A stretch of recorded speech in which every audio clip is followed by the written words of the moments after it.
আসসালামু আলাইকুম everyone, welcome back to my channel delicious cooking by Tahira. কেমন আছেন সবাই? আশা করছি সবাই অনেক ভালো আছেন। আজকের পর্বে তৈরি করে দেখাবো পটল, আলু আর ডিম দিয়ে মুখে স্বাদ লেগে থাকার মতন একটি বিকেলের নাস্তার রেসিপি। সম্পূর্ণ ইউনিক রেসিপি। আশা করছি বরাবরের মতো আজকের রেসিপিও আপনাদের কাছে ভালো লাগবে। তো চলুন দর্শক, এই রেসিপির পুরো প্রস্তুত প্রণালী শুরু থেকে শেষ পর্যন্ত। নাস্তা তৈরি করার জন্য আমি এখানে 7টি পটল আর একটি আলু নিয়েছি। এরপর একটা পিলারের সাহায্যে পটলের খোসাগুলোকে ছাড়িয়ে নিচ্ছি।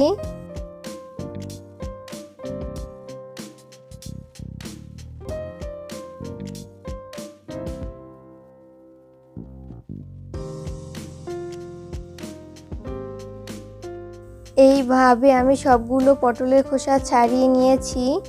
অফ ক্যামেরায় আমি সবগুলো পটল ধুয়ে ক্লিন করে নিয়েছি। এরপর আমি পিলারের সাহায্যে আলুর খোসা ছাড়িয়ে নিচ্ছি। আপনারা চাইলে ছুরি বা বটির সাহায্যেও ছাড়িয়ে নিতে পারেন।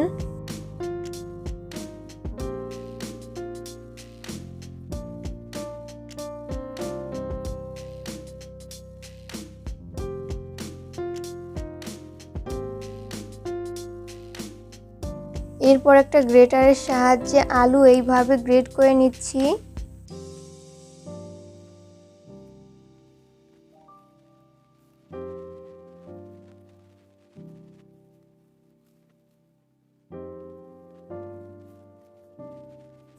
গ্রেট করা হয়ে গেলে আলুগুলোকে অফ ক্যামেরায় ধুয়ে ক্লিন করে নিব। সেম ভাবে আমি পটলগুলোকেও গ্রেট করে নিব।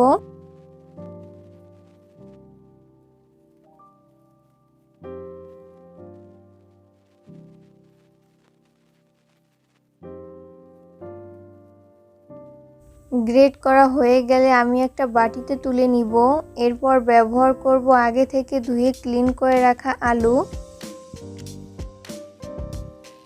1/3 কাপ পরিমাণ পেঁয়াজ কুচি, 1 চামচ পরিমাণ কাঁচামরিচ কুচি, 1 চামচ পরিমাণ ধনিয়া পাতার কুচি, 1/2 চামচ পরিমাণ হলুদের গুঁড়া, 1/2 চামচ পরিমাণ মরিচের গুঁড়া, 1 চামচ পরিমাণ চাট মশলা এবং স্বাদ মতো লবণ দিয়ে এই সমস্ত উপকরণগুলোকে হাতের সাহায্যে খুব ভালো মতো মেখে নিব।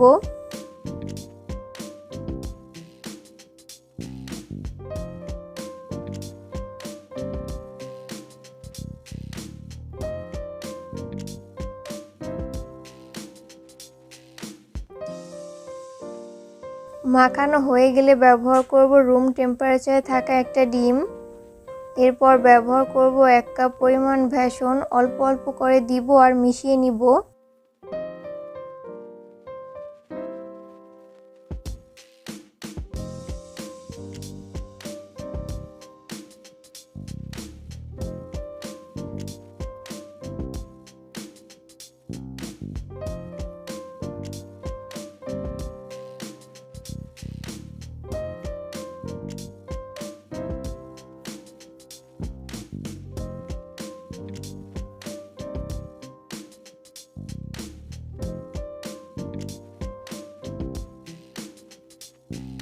মেশানো হয়ে গেছে। এবার নাস্তাগুলো ভাজার জন্য চুলায় একটা ফ্রাই প্যান বসিয়ে পর্যাপ্ত পরিমাণে সয়াবিন তেল দিয়ে মিডিয়াম আঁচে গরম করে পাকোড়ার শেপগুলোকে দিয়ে দিচ্ছি।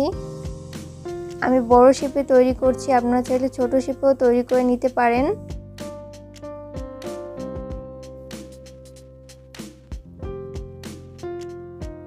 প্রথম ব্যাচে যতগুলো ধরে আমি ততগুলো দিয়ে দিয়েছি, বাকিগুলোকে পরের ব্যাচে ভেজে নিব। যখন পাকোড়াগুলো এক পাশ ফ্রাই করা হয়ে যাবে তখন উল্টে পাল্টে অপর পাশটিকেও ভেজে নিব।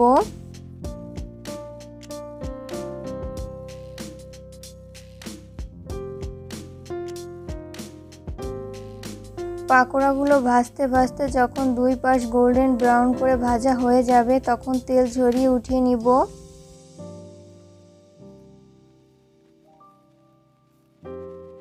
সেম ভাবে আমি বাকি নাস্তাগুলোকেও ভেজে নিব। সবগুলো পাকোড়া ভেজে উঠিয়ে নেওয়া হয়ে গেছে। আমি এটাকে টমেটো সসের সাথে সার্ভ করেছি। চেষ্টা করেছি রেসিপিটি সহজভাবে শেয়ার করতে। আশা করছি আজকের রেসিপি আপনাদের কাছে ভালো লাগবে।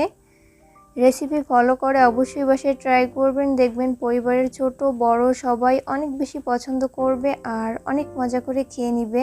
রেসিপি সংক্রান্ত কোনো মূল্যবান মতামত থাকলে তো অবশ্যই কমেন্ট করে জানাবেন। নতুন দর্শক হয়ে থাকলে অবশ্যই সাবস্ক্রাইব করে রাখবেন। পরবর্তী রেসিপি দেখার আমন্ত্রণ জানিয়ে আজকের মতো এখানেই বিদায় নিচ্ছি। সবাই অনেক বেশি ভালো থাকবেন। আল্লাহ হাফেজ।